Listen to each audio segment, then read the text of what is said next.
Rádio e TV Brasil Espírita, iluminando consciências.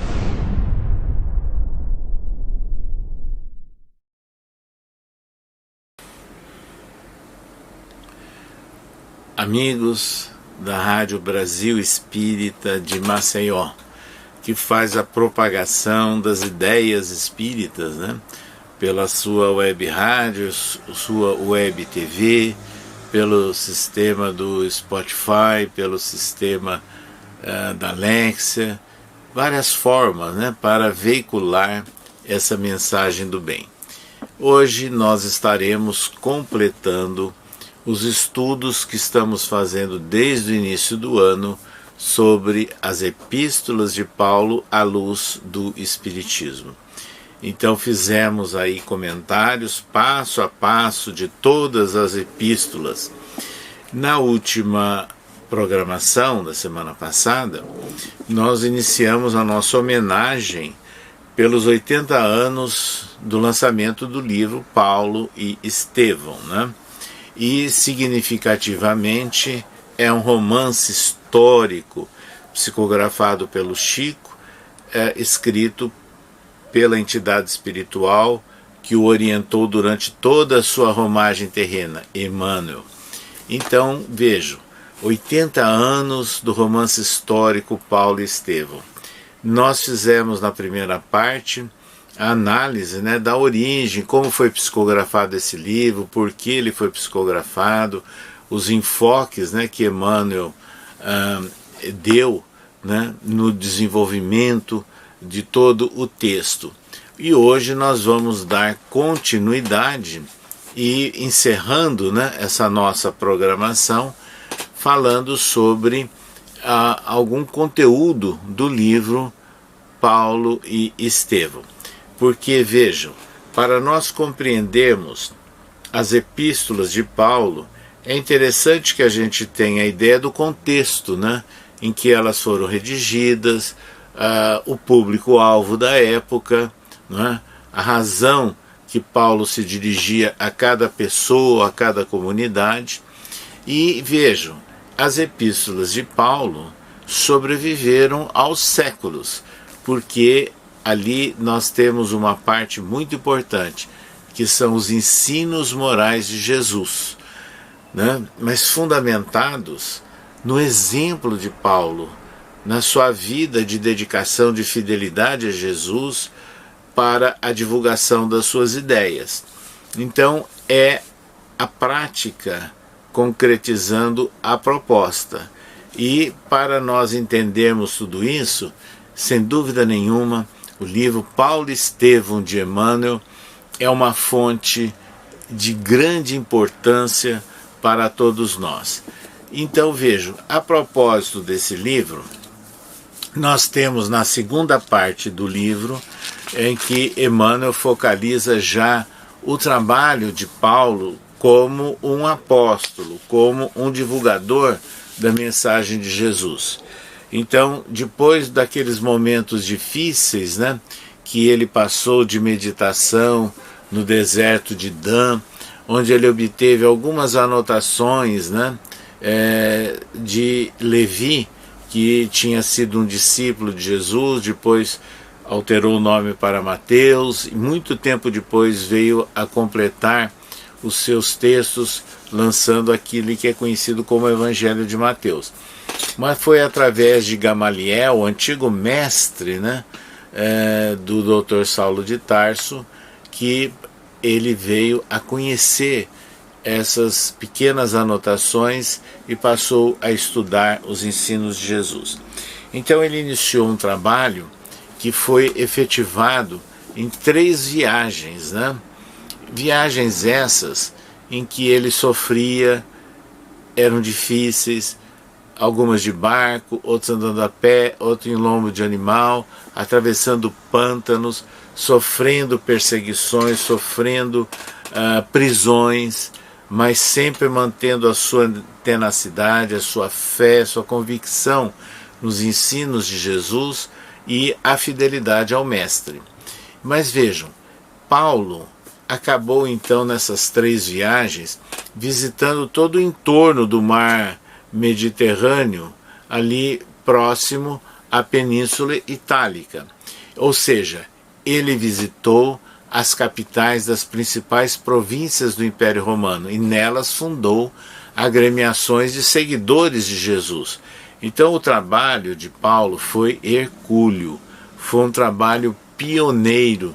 Daí a razão de nós já termos comentado no programa anterior, com base na apresentação do romance Paulo e Estevão, que Emmanuel diz que sem Paulo nós não teríamos o cristianismo, que Paulo foi o consolidador do cristianismo. Exatamente, foi esse o trabalho dele, com muito testemunho, com muito sacrifício e grande fidelidade e amor à moral de Jesus. Então vejam, à medida que ele foi visitando essas várias cidades e tendo contato com lideranças, com interessados iniciais, né, na mensagem de Jesus, ele recebia convites para que retornasse aqui ou acolá, e outros emissários traziam até solicitação para que Paulo interviesse alguns problemas, algumas dificuldades que eles estavam atravessando. Paulo começou a ficar preocupado, atônito com tudo isso, porque ele não tinha mais condição de ficar voltando, né, a cada um daqueles locais que ele havia estado. Então, nessas condições, ele já estava muito preocupado com essa situação. E é aí que, em Atos dos Apóstolos, nós temos os comentários registrados por Lucas, um discípulo de Paulo, de que ele teria recebido uma orientação do alto em nome do Senhor. É exatamente isso Emmanuel trabalha no livro Paulo e Estevão. Então, escreve, por exemplo, Emmanuel: os judeus haviam conseguido despertar na igreja novas e estranhas dúvidas e contendas, tentando minar, né, o trabalho que foi iniciado por Paulo.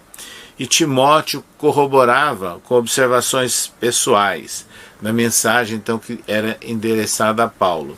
Reclamavam a presença do apóstolo com urgência, mas esse deliberou pôr em prática o alvitre do mestre, e recordando que Jesus lhe prometera associar Estevão à divina tarefa, julgou não dever atuar por si só e chamou Timóteo e Silas para redigir a primeira de suas famosas epístolas.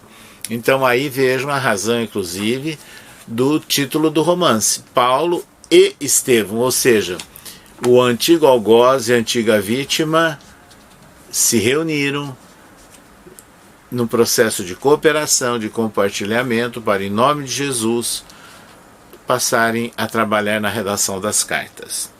E aí Paulo ainda solicitou o apoio de Timóteo e de Silas, dois jovens que o seguiam, e passou então a redigir essa primeira epístola. Então, nessa forma, começou por volta do ano 51 da nossa era a redação dessas cartas por parte de Paulo. E aí ele passa então a dar orientações, alertas, estímulo, comentários, né, sobre o ensino moral de Jesus, e também registrando o seu testemunho para fortalecer com a prática, com o exemplo, tudo aquilo que estava sendo divulgado. E é dessa forma então que Emmanuel registra nesse livro, Paulo e Estevão, que ele fazia então essa redação inicial. E essa redação era justamente a primeira carta aos Tessalonicenses. Então essa primeira carta que nós comentamos, né, lá no início dessa série de programas, e que Paulo focaliza o valor da prática do bem, ou seja, mostra o bem como referencial. E até nós lembramos de uma frase que é marcante: examinai tudo, retende o bem. Frase essa, meus amigos, que ela é oportuna e necessária para o momento que nós estamos vivendo, para a atualidade. É essa a vantagem de nós focalizarmos o ensino moral de Paulo, né, com base nos fundamentos de Jesus e à luz do Espiritismo, para trazermos como contribuição, como apoio, as nossas atitudes, as nossas reflexões do momento que nós vivemos no mundo de hoje. Isso é que é muito importante. Então, assim é que ele passa a redigir as 14 epístolas.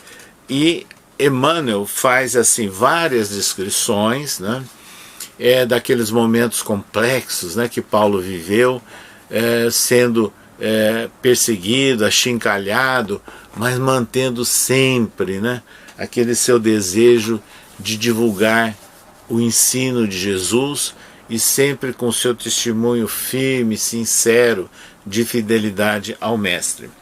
Mas há um momento já no final, né, da existência física de Paulo de Tarso, que ele passa a redigir uma outra epístola, que muitas vezes é motivo de polêmica, né, entre estudiosos do cristianismo primitivo, se seria Paulo ou não o autor dessa epístola. Mas Emmanuel, vocês vão ver, ele é claro, ele é taxativo. Então, escreve Emmanuel, que Paulo, aproveitando as últimas horas de cada dia, viram que ele escrevia sempre um texto, um documento, e com profunda atenção. Às vezes, era visto escrever com lágrimas, como se desejasse fazer da mensagem um depósito de santas inspirações. Em 2 meses, ele entregava o trabalho a Aristarco, para copiá-lo dizendo: esta é a epístola aos Hebreus. Fiz questão de grafá-la, valendo-me dos próprios recursos, pois que a dedico aos meus irmãos de raça, e procurei escrevê-la com o coração.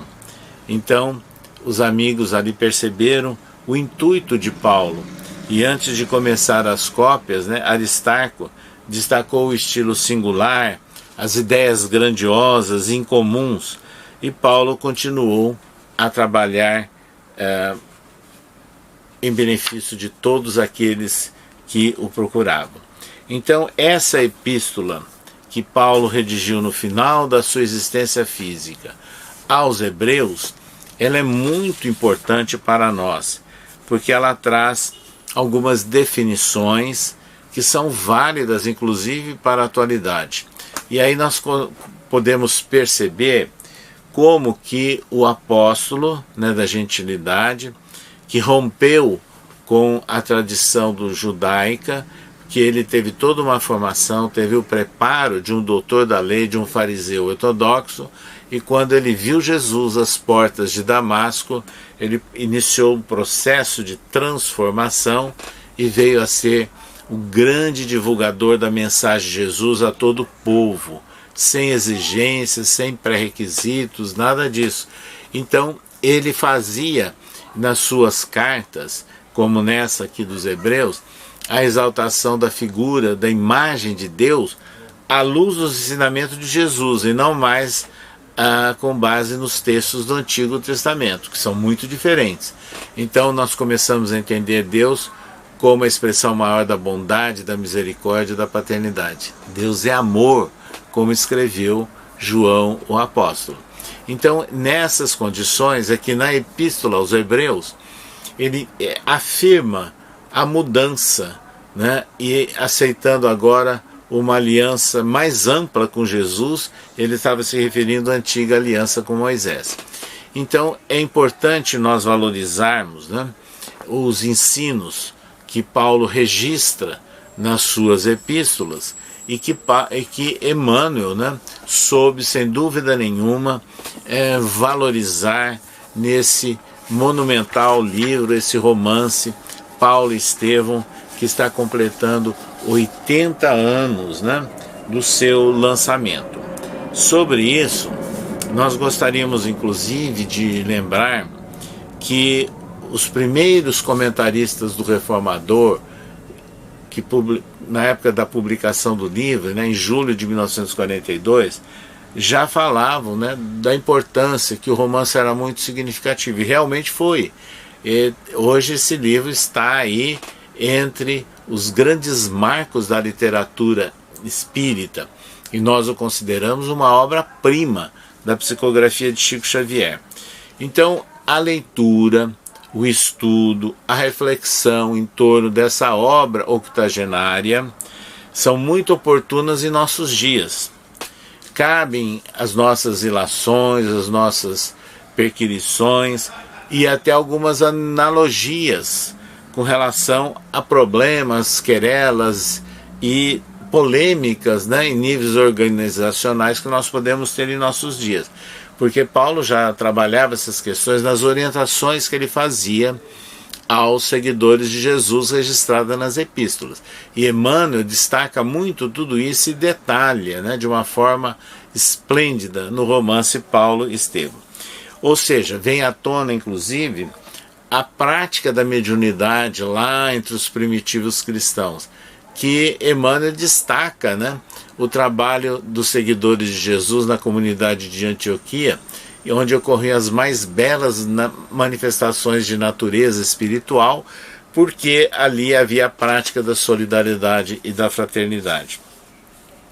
Mas Emmanuel, em romance Paulo e Estevão, destaca a experiência de vida do homenageado, e que é, sem dúvida nenhuma, marcante para nós, sempre bem registrada por Emmanuel. Ou seja, é hora de nós, agora, na seara espírita, no contexto que nós estamos vivendo no mundo de hoje, valorizarmos, né, obras clássicas da literatura espírita. Sem dúvida nenhuma, iniciando pelas obras básicas de Allan Kardec. Mas as obras de Chico Xavier são indispensáveis para que a gente encontre aprofundamento, ilustrações, exemplos das obras básicas de Kardec. E o livro Paulo e Estevão é, na verdade, um grande privilégio para nós, porque nós juntamos registros de Atos dos Apóstolos, das 14 epístolas de Paulo, com a visão espiritual espírita que Emmanuel nos traz para aprofundarmos, né, toda a experiência de vida, os ensinos, né, concretizados por Paulo de Tarso. Então vejam, é através dessa mensagem, né, que é desenvolvida por Emmanuel, pela sua admiração, pelo seu respeito ao vulto espiritual Paulo de Tarso. Isso nós comentamos até no programa anterior, a razão de tudo isso, e que Emmanuel, além de escrever esse livro marcante, ele escreveu 9 livros fazendo comentários sobre as epístolas e também sobre os textos em geral do Novo Testamento. 9 livros, e nós encontramos, então, à luz do Espiritismo, comentários sobre a experiência que Jesus nos trouxe através de uma proposta de renovação para a humanidade. E nós gostaríamos, sem dúvida nenhuma, de que, ao ensejo, né, das lembranças evocativas do lançamento do livro Paulo e Estevão há 80 anos atrás, que nós procurássemos alimentar a seara espírita para que valorizem, né, essa fonte de inestimável valor da psicografia de Chico Xavier. Nós temos muito a aprender, não é? E é uma leitura agradável, uma leitura que nos enternece, como se nós estivéssemos assistindo a um filme, né? Vendo cenas tão bem descritas, com tanto movimento e personagens como se estivessem vivos. Então, é dessa maneira que vem à tona, né, em nossa mente as lembranças da leitura e das reflexões em torno do romance Paulo e Estevão. Nós gostaríamos, amigos que nos acompanham pela Rádio Brasil Espírita de Maceió, de que agora que nós estamos encerrando, concluindo, né, uma série de programas que nós iniciamos no começo do ano sobre as epístolas de Paulo à luz do Espiritismo, deixarmos a vocês a sugestão para que continuem a ler, estudar, refletir em torno dessas anotações magistrais feitas pelo grande apóstolo da divulgação do cristianismo, o consolidador do cristianismo primitivo, a flor do evangelho, né, que ele soube fazer desabrochar em várias partes do Império Romano. Deixamos a vocês, meus amigos, a nossa sugestão para que todos esses estudos que nós fizemos possam contribuir para todos nós, né? Para que possamos ir revisando os nossos planejamentos de vida, olhando para a frente, procurando colocar em prática aquela maravilhosa sugestão de Paulo, onde diz: não sou eu mais quem vive, é o Cristo que vive em mim, ou prossigo para o alvo. O alvo é a compreensão da mensagem de Jesus, ou no final de sua existência, quando ele escreve a Timóteo: combati o bom combate, terminei a carreira, guardei a fé. É exatamente isso que deve constituir o nosso esforço como seres espirituais reencarnados que nós somos. Nós estamos numa carreira, numa corrida, como diz Paulo, que é a sequência, né, das nossas atividades corpóreas ao longo dos nossos anos de existência física. Mas, se Deus quiser, nós possamos chegar ao final dessa carreira, dessa trajetória corpórea, e possamos dizer: combati o bom combate, não é? E guardei a fé. É exatamente isso que nós vamos sentindo na leitura tão ilustrativa, orientadora, estimuladora, que emana de todas as epístolas de Paulo.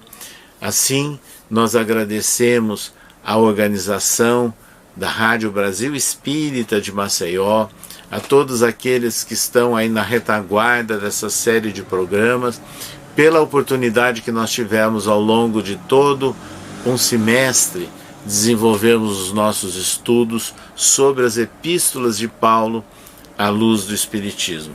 Que tudo isso possa servir de reflexão, de contribuição para as nossas atividades, os nossos roteiros de vida. E os convidamos para ficarem atentos, porque, se Deus quiser, após algumas semanas apenas de interrupção, nós voltaremos, né, no início de agosto deste ano, com uma outra série de programas para entendermos o significado do Espiritismo e da sua abrangência envolvendo os ensinos morais de Jesus. A todos o nosso muito obrigado pela oportunidade, pela atenção, e deixamos aqui o nosso convite para que possamos voltar, né, dentro de algumas semanas com uma nova série de programas. Uma boa noite a todos e até lá, se Deus quiser.